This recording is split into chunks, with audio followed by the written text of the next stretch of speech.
السلام عليكم ورحمة الله تعالى وبركاته. بسم الله الرحمن الرحيم. الحمد لله رب العالمين، وصلى الله على نبينا محمد وعلى آله وصحبه أجمعين. أما بعد، أعوذ بالله من الشيطان الرجيم. واذكرن ما يتلى في بيوتكن من آيات الله والحكمة إن الله كان لطيفا خبيرا. وقال النبي صلى الله عليه وآله وصحبه وسلم: لا تجعلوا بيوتكم مقابر إن الشيطان ينفر من البيت الذي تقرأ فيه سورة البقرة أو كما قال صلى الله عليه وسلم. إلهي بانكم هدينا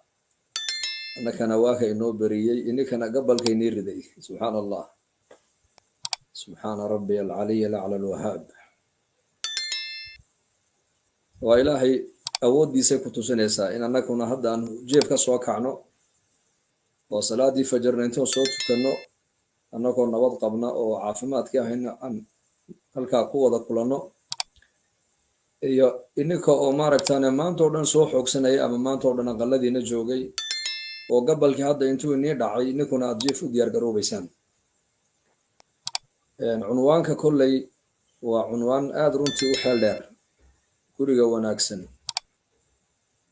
waa gurigee? waa guriga ilaahay daacadiisa iyo dikrigiisa iyo khayrka lagu camiro weeyaan. qofka bini aadankuna saddex meelood unbuu ka dhexeeyaa: meheradda iyo masaajidka iyo gurigiisa. muslimku meel kaloo afraad ma leh. mar wuxuu ku maqan yahay meherad xalaala, waa xalaal mirte oo ilaahay baa inoo jideeyo oo yidhi fantashiruu fi lardi wabtaguu min fadli illaah. marna qofku noloshiisa wuxuu ku gudanayaa maaragtaanay aqal dhexdii, guri dhexdii. marna waa masaajidka, oo masaajidku waa meesha ilaahay qofka muslimku kaga xidhmo weeyaan. marka saddexdaa meelood buu qofku inta badan uu ku dhex nool yahay. waa awqaadiisa inta u badan saddexdaa mid unbuu ku dhammaystaa qofka muslimka. hebel mee hebel masaajidku xilligan joogaa, hebel mee hebel xilligan maaragtaane guriga ayuu joogaa, waa u jeefa ama ciyaalkiisi iyo ubadkiisii buu la fadhiyaa. hebel mee hebel xilligan meheradiisii buu ku maqan yaho kasbi buu maaragtana noogu maqan yahay. horta qofka muslimku saddexdaa aqal unbuu leeyahy, aqal afraad ma leh. waana saddexdii salmaan uu abudardaa uu kala dardaarmuu yidhi: war reerkaaguna xaq bay kugu leeyihiin, naftaaduna xaq bay kugu leedahay, rabbigaaguna xaq buu kugu leeyahay. naftaadu xaq bay kugu leedahay oo qofka markuu kasbi xalaala uu la imanayo, dee markuu yar nasanayo uu gurigiisa tagu seexanayo, waa xaqii naftuu gudayaa. ehelkaadu xaq bay kugu leeyihiinna waa markuu u shaqo tagay dee uu kasbi xalaala uu soo kasbanayo, reerkiisa wax tarayo. rabbigaaguna xaq buu kugu leeyahayna waa marka qofka masaajidka iyo daacaddii cibaadada looga yeedho. marka saddexdan meelood buu qofka bini aadamku u dhexeeyaa qofka muslimka. saxaabiga la odhan jiray mucaad ibnu jabal ayaa odhan jiray: ijcal majlisaka majlisayni, majlisun fi talabi alxalaali wa majlisun fi taacati illaahi wathaalithu yaduruka buu odhan jiray. majliskaaga laba midun ka dhig buu odhan jiray. majliskaaga oo waqtigaaga macnaha laba meelood unu qaybi. majlis aad ku bixinaysa ilaahay taacadiisa, waa cibaadadii, waa salaadii, waa qur-aankii, waa tacliimtii, waa diinta barashadeedii, waa diinta ka shaqaynteedii.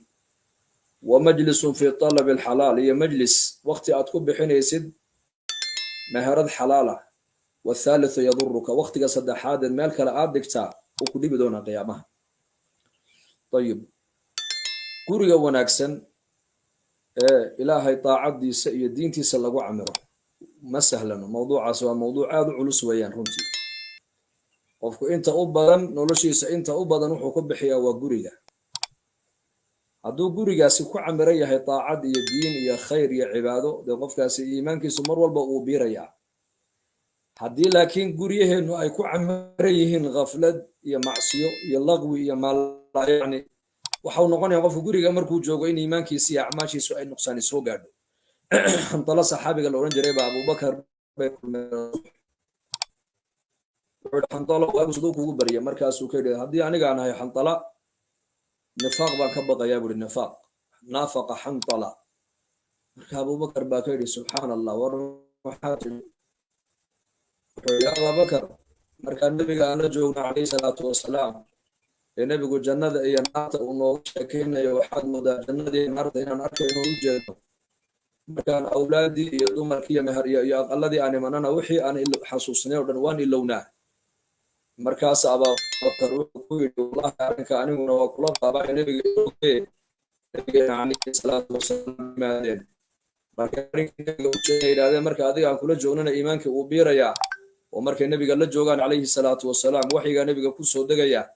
qur'aanka nebigeenna dushiisa ku soo degaya ayaa iimaankooga biirinaya cilmigooga biirinaya yaqiintooda dhisaya akhlaaqdooda dhisaya dareenkooga bedelaya markii aan ubadkii meheradii iyo dumarkii aan ku noqonana bay yidhahdeen waa ilownaa wixii inta badan aan xasuusnay markaan adiga kula joognay markaabuu nebigu yidhi calayhi salaatu wasalaam aniga markaad ila joogtiin halka iimaankiinu taagan yahay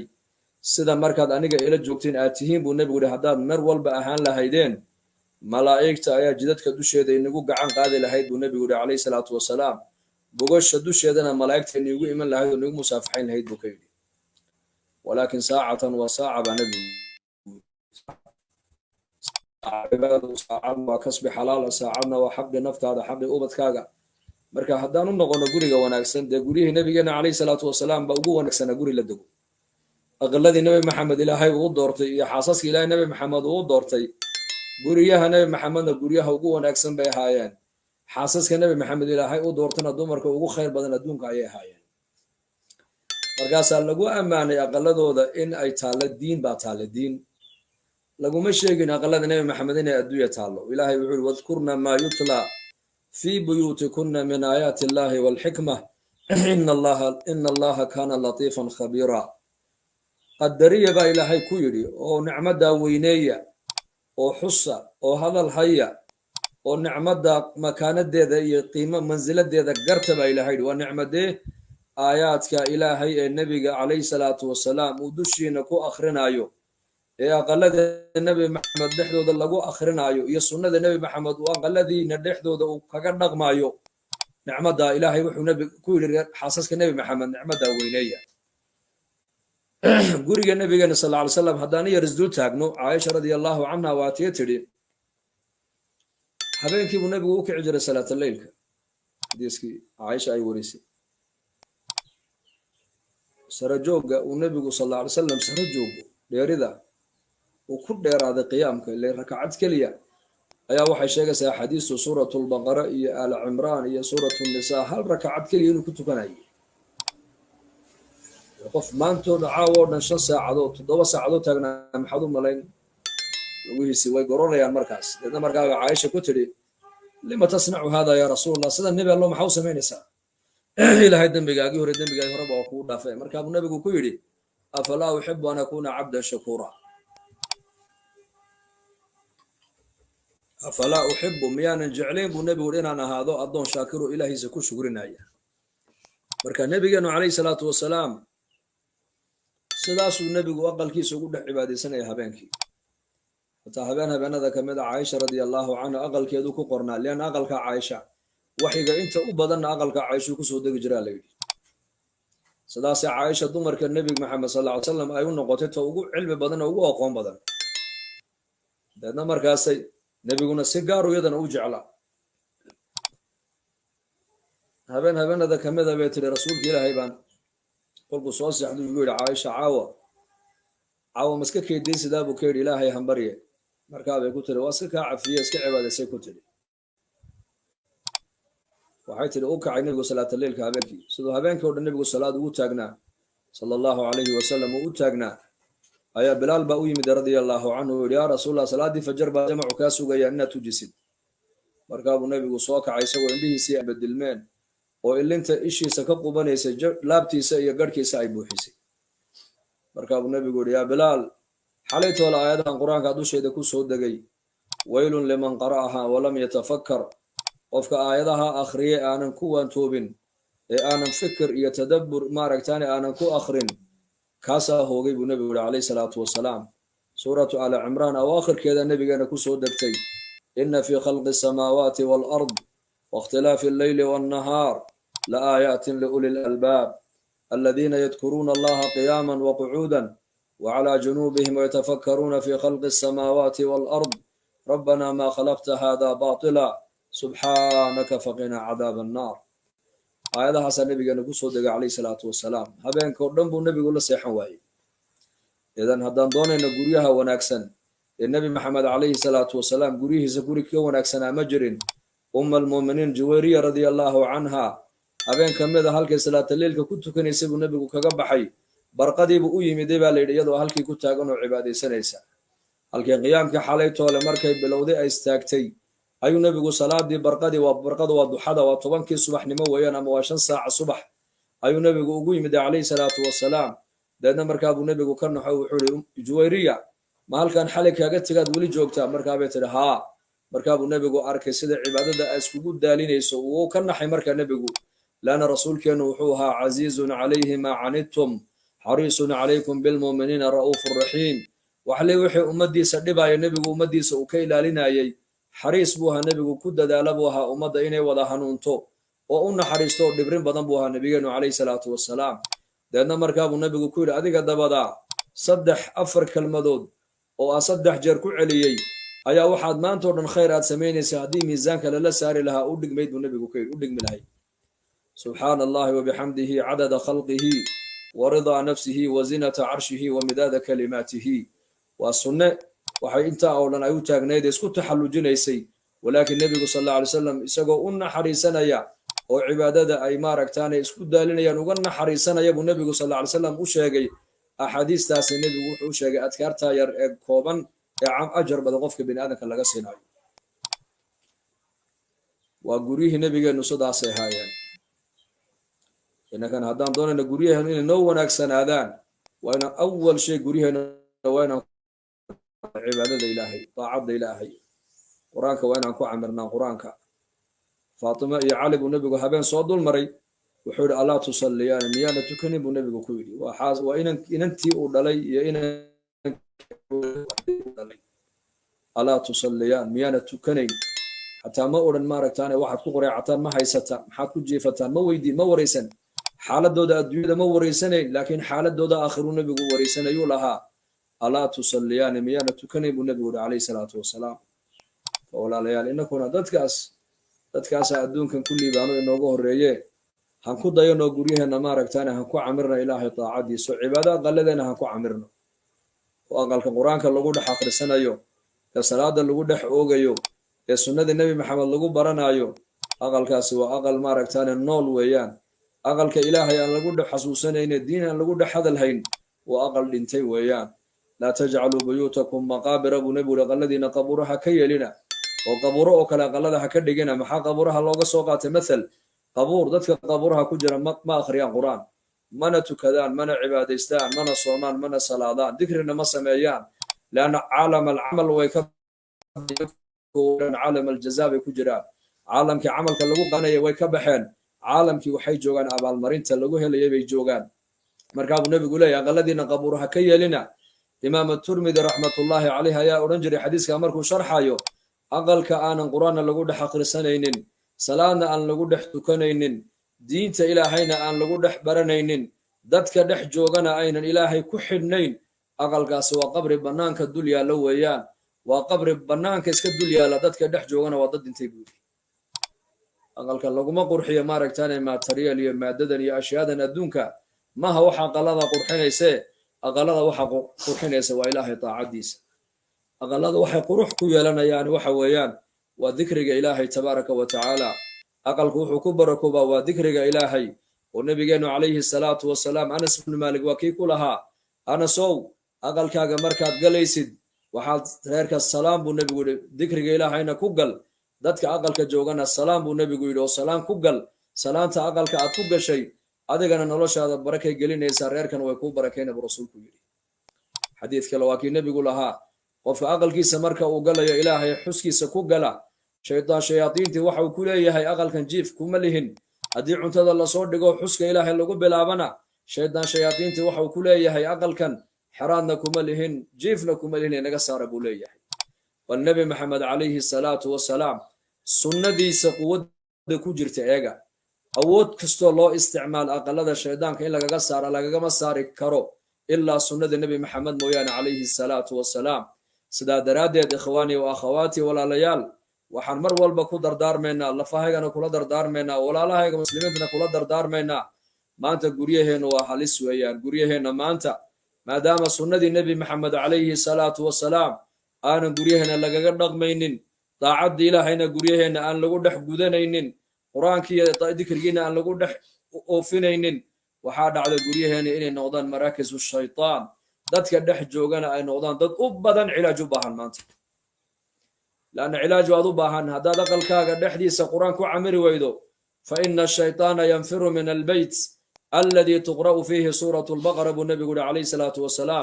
أقل كدحديس سورة البقرة لقوا أخريب النبي قول شيطان كو أقل كمسو قال وكفر حاب رسول كل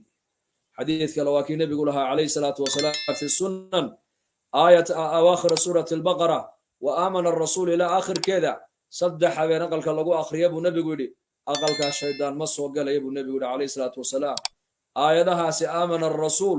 إلى لقى قال فانصرنا على القوم الكافرين وحو النبي يقول برتا إنكو أخريا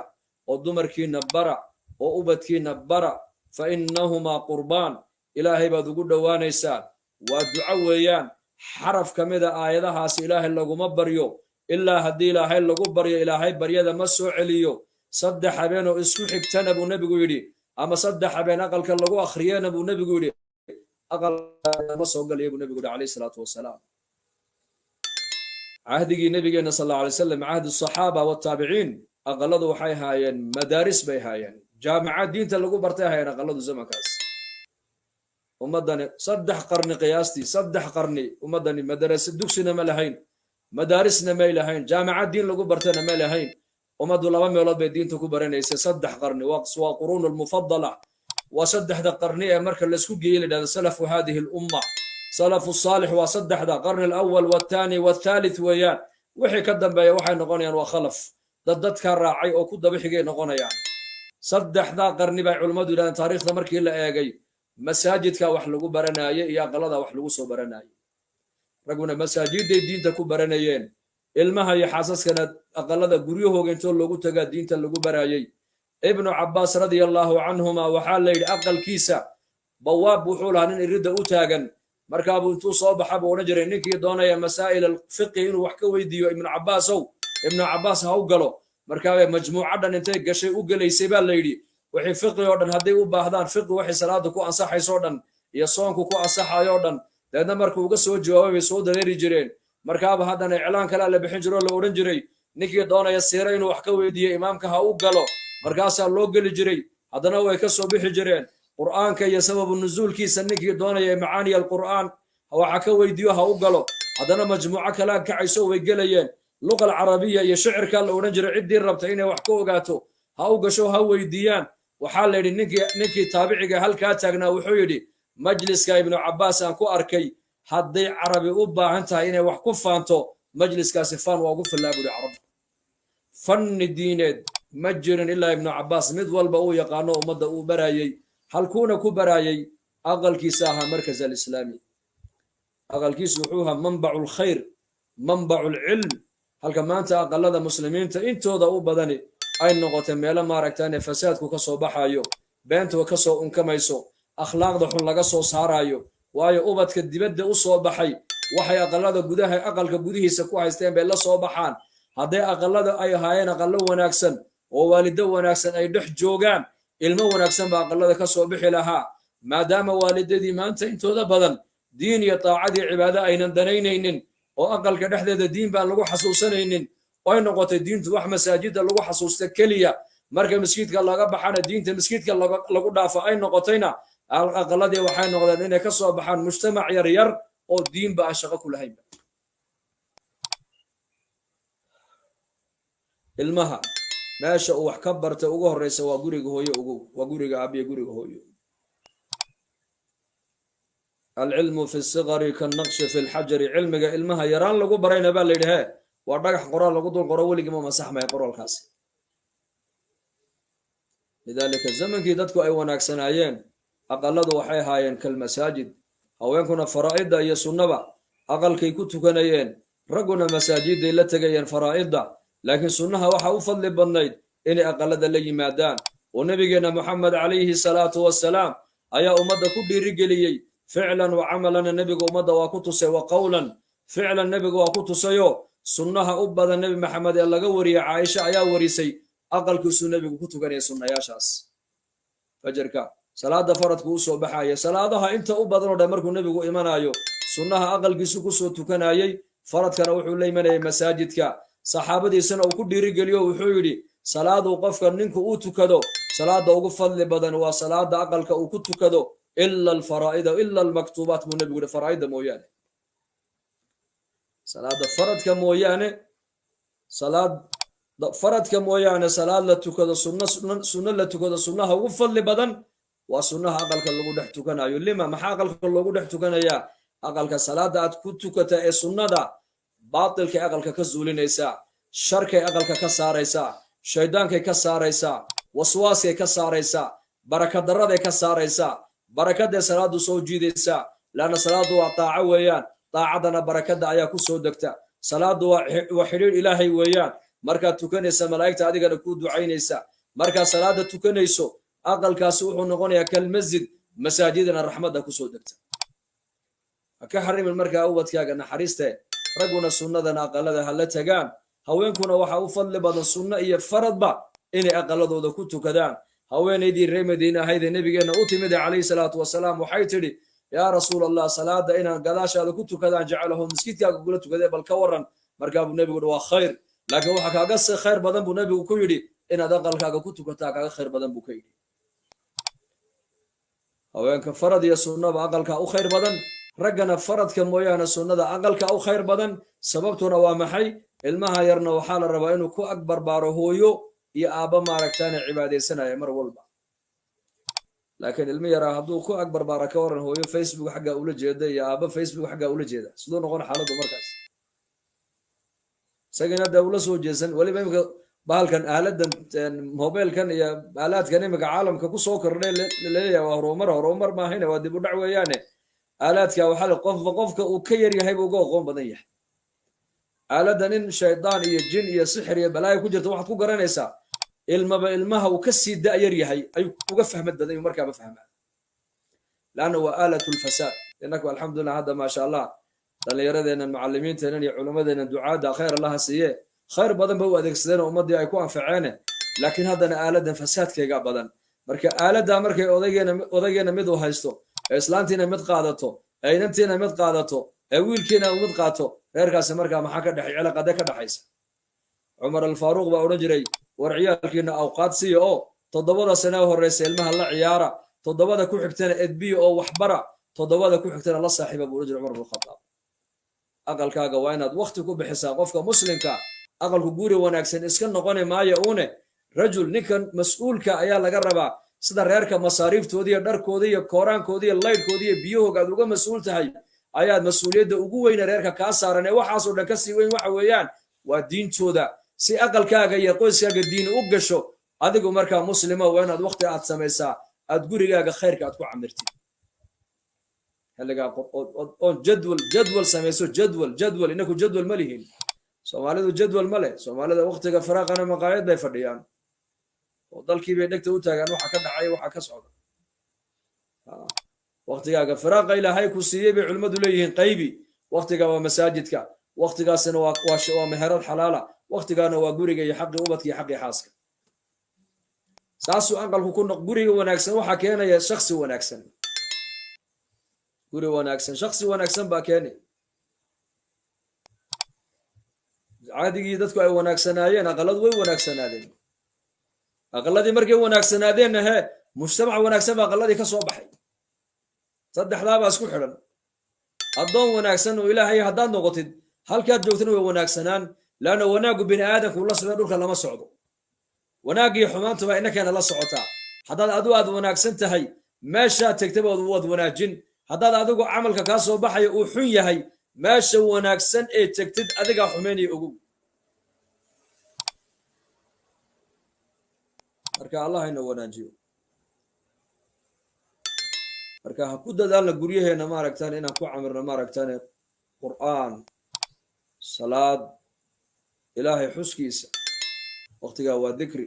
waqtigaa maaragtaan waa qur'aan waqtigaas waa tacliim waqtigaas waa salaatu duxaa waqtigaa waa qiyaam al-layl waqtigaas waa cuntadii maalintaas waa dharmaydhkii soo nidaamka waa jiraade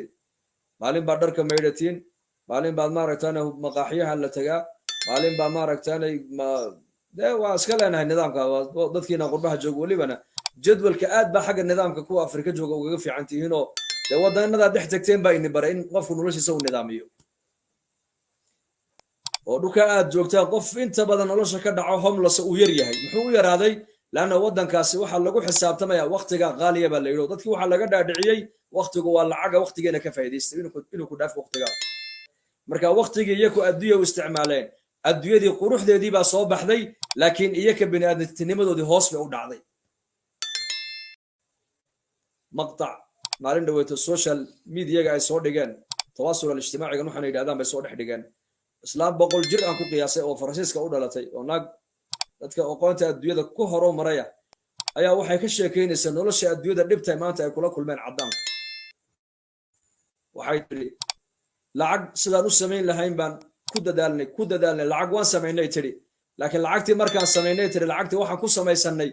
aqalladii adduunyada ugu quruxda badnaa baan ku dhisanay laakiin noloshii usradu ay ku noolaanaysay qiimaha badnayd kuma hayna bay tiri aqallada dhexdooda waana run kuma hayaan oo ilmahoogu 18 jir markuu gaaray inantuna way baxday wiilkuna uu baxay 18 jir intay gaarayaan bay ilmuhu raagsadaa waad ogtihiin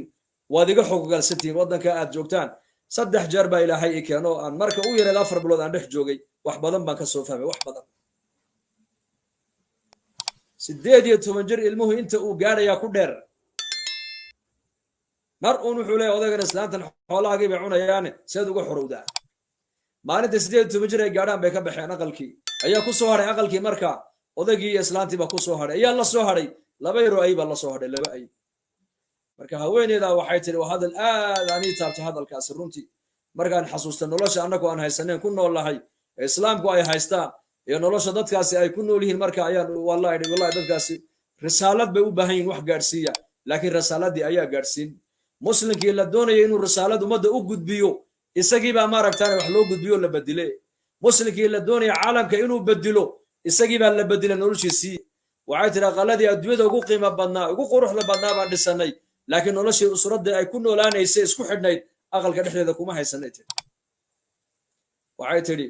daawooyinkii adduunyada ugu qiimo badnaa baan samaysanay dhakhtarradii adduunyada ugu qiimo badnaana way noo soo jaamacaadkayga way ka soo baxeen haddana caafimaad ma hayna bay tiri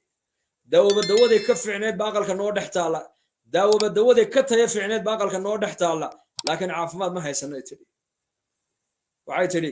aalaadkan lagu raaxaysto ee maladaadka bini'aadamku ay ku raaxaystaan hadday gawaari tahay hadday wadooyin tahay hadday maaragtaan telecommunication hadday tahay hadday waxyaabahan aqalada dhex yaaleen lagu seexanaya hadday tahay waan dhiganay tiri laakiin raaxadii qalbiga ma haysanay tiri markaa bay tiri jaxiim naarta jaxiima la yidhaa annaka adduunka dusheeda lacagteeda ku samaysanay tiri meelaan uga baxnayna ma jirto muslim wallahi nicmada ilaahayna siiyey allahayna tusayna karaa haddaan arki weyna taasaa dhibaato ah marka guri wanaagsan waxuu ku noqonayaa waa maxay waa inaad ahaataa adigu qof wanaagsan siyaad qof wanaagsan ku noqonaysaa marka waqtigaaga nidaami shareecadda waqtiga ku nidaami soo lagaa yidhi wamaa khalaqtu ljinna walinsa ilaa liyacbuduun maadaama ilaahay cibaado uu noo abuurtay keliya haddana waxaa la yidhi salaadii ina salaata kaanat cala almu'miniina kitaaban mawquuta salaadu waa laynagu farad yeelay goormaa lagugu farad yeelay weliba waa la xadiday xilliga la tukanayo casarkii waqti buu leeyahay duhurkii waqti buu leeyahay waa awqaadda loo dhexaysiiyey eeg salaada fajar iyo salaada duhur inta u dhexaysa eeg waa 6 saacadood ama 7 saacadood ilaahay waa ku ogyahay inaad tahay bini aadam baahi badan oo shaqo u baahan oo inuu wax sameeyo u baahan wuu ku ogyahay ilaahay jalla wa ala 6 saaco ama 8 saaco 7 saaca loo dhexaysiyo laga yidhi inta ku soo xoogso ku soo shaqayso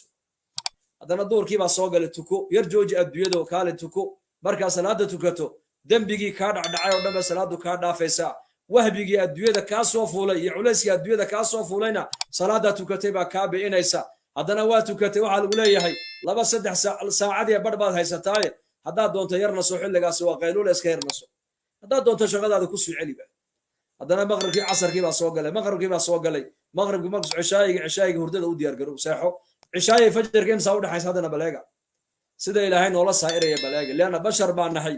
inaan baahan nahay buu ilaahay og yahay mar walba inaan daalayna buu ilaahay garanaya inaad bini aadan tahood hurdo u baahan tahay buu ilaahay garanaya dadna shareecadii baa ilaahay kuu nidaamiyey jadwal ramadaanka miyaa lagaaga dhiga sanadka oo dhan farad may waa bil keliya lagaa yidhi sanadkii ka soo ayaaman macduudaat xajkiina waa lagu arkaa inaad bakayl tahay soo maaha mar baa lagaa yidhi bal iska xaji mar zakadiina dad gaaraa loo xil saaray dad gaar ayaa laga doonaya zakada inay bixiyaan waliba bil walba bixin maayaane waliba sanadkii markuu xawl soo wareego miqdaar mucayanana xoolahoogu ay gaadhaan ayaa la yidhi bal inta waliba u yar weeyaan intaa yar iska bixiyo xoolina lagu ilaalin waliba marka shareecada islaamku iyada ayaa nidaamka inoo dejisay nidaamka diinta islaamku iyadaa jidaysay adiguna markaa nidaam samayso oo waxaad nidaam ku samaysataa xilligaasi waa shaqo xalaala xilligaasi maaragtaan waa masaajidka xilligaasi waa gurigayga iyo ubadkayga iyo reerkayga oo nabigeena calayhi salaatu wasalaam caaisha lagu yidhi aqalka markuu nebigu joogo muxuu qabanaya noo sheeg waxay tiri kabta ka goday buu nebigu iska tulan jiray marada ka dilaacdina nebigu uu karkaran jiray maradiisa uu karkaran jiray karkarmaha waa taqaanaa sooma xaggana ka dhammaatee mara kale uu soo qaaday uu ku karkari jiray rasuulku sal allahu alay wasalam neefkiisana nebigu isagaa maalan jiray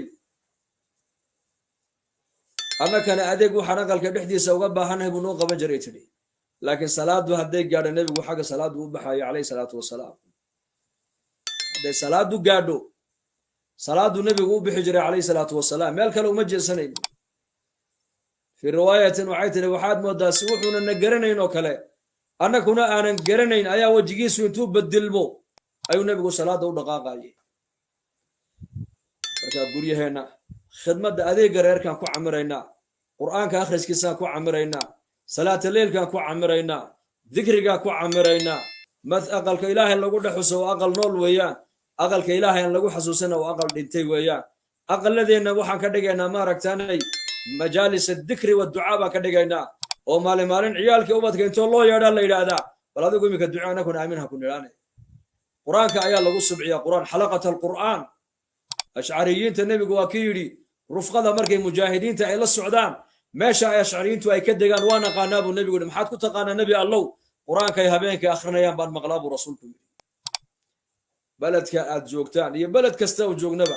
qur'aanka guryaheenna waa dawo inoo yahay qur'aanku waa dawo qalbigaaguu daweyn oo aqalkuu daweyn oo nolosheennuu daweyn oo wakhtigeennuu daweyn oo dhaqaalaheennuu daweyn qur'aanku waa kalaamka ilaahay caza wajalla kalaamka ilaahay waa nuur kalaamka ilaahay meesha u galana mugdi haba yaraatee kalaamka ilaahay ma reebo meesha qur'aan lagu akhriyana laguma xanuunsadaba marka qur'aanka aqaladeena haan ku camirno gabadh la odhan jira xafsata binti siriin imaamkii callaama maxamed ibnu siriin tacbiir ru'ya riyooyinka cabiri jiray waxaa laga sheegay walaashii xafsa waa inan weeyaan waa haweeney ee dhegayso ayatuha almuslima gabadha muslimadda ee maqlaysay dhegayso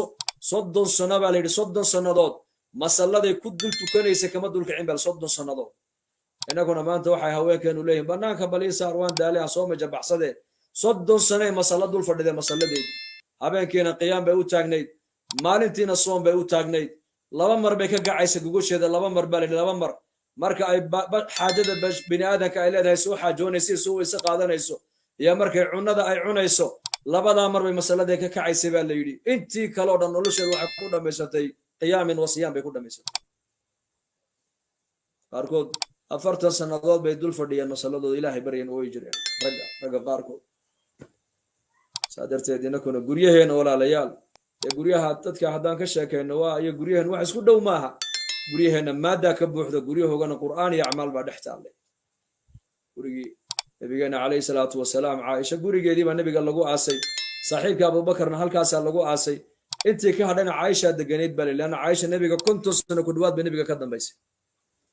waxaa la cumar alfaaruq radia allahu canhu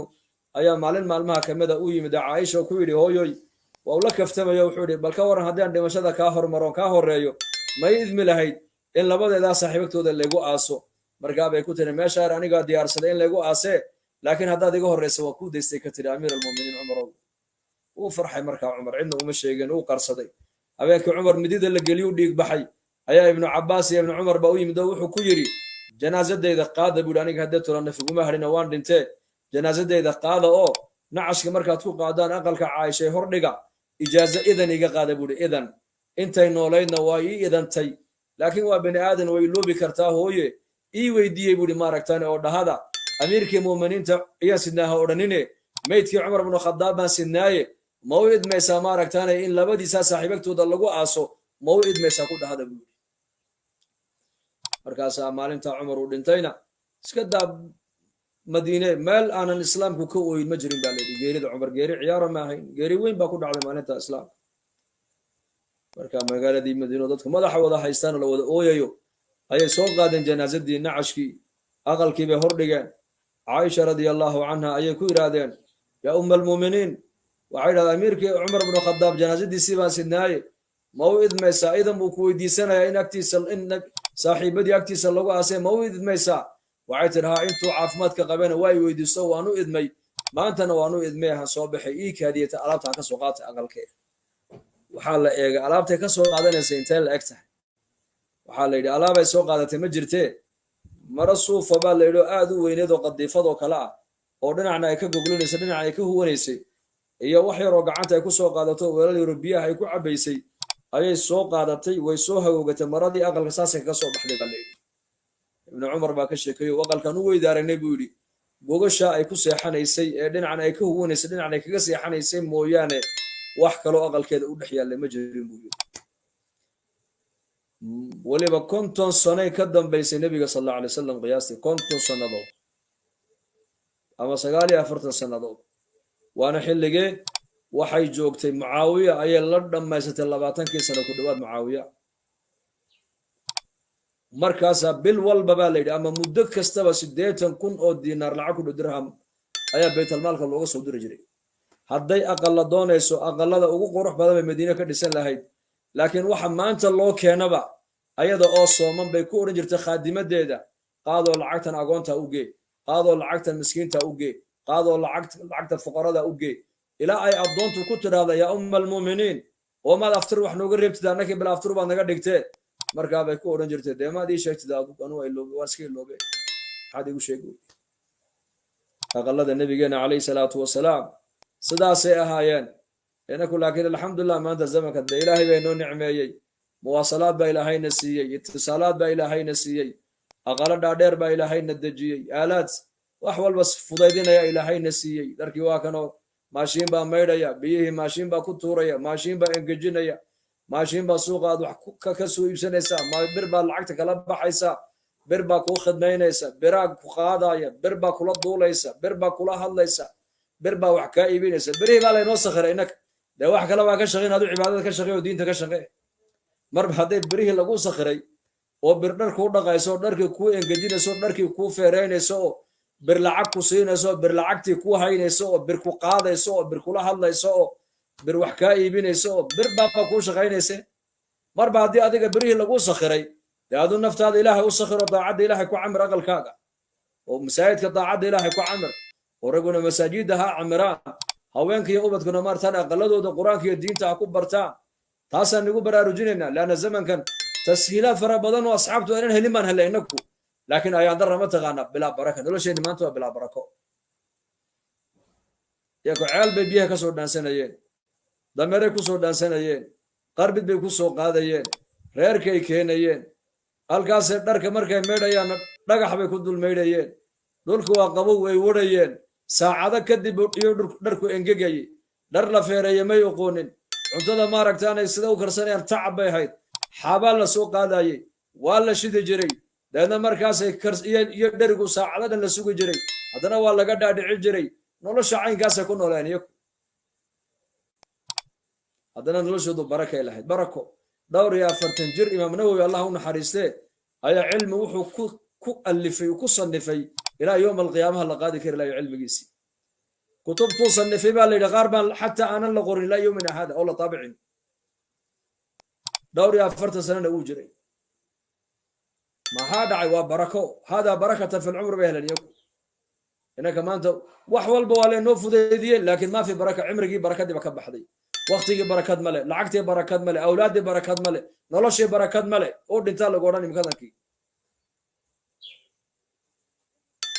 barakada maxay naga qaaday waa bu'du can sunna bu'd can sunna sunnadii nabigeena sallallahu alayhi wasallam iyo dhaqanka islaamka markaan ka fogaanay ayaa nolosheenii gashay nolol ciriiriya noqoto rafaada ciriiri marka ciriiriga Allah inaga saaro insha Allah inaan ciriiriga ka baxno waxa u sababa waa inaan diinteena u soo noqono oo dhallinyaradeenna odayadeena caamadeena culamadeena aan gacmahaas qabsano dacwada ka shaqeyno haweenkuna ay guryahooda intay ku sugnaadaan ay guryahooda diinta ku camiraan oo dhaqanka dadka aad dhex degteen ayuuna saameyn muslimku lama saameeyo isaga wax saameeya muslimiinta maanta dhulka galay waa la saameeyay iska daa inninkii annagii baa lana saameeyey dhanxiir baa geeljiri baa dhinaca xiirtay xaggana inninka waaba xaggiina waaba dee dhulka ka timaada dhanxiirashadii iyo surwaal googo-an oo la xidhee meeshan geeljirihii geela baadiyaha ku jiray baa dhinacii xiirtay halkaa waalidu halkaa bay maraysaa wala igu tiri war sheekhow dhallinyaradan dhankii baad xiiratay maad wax u sheegtadaayo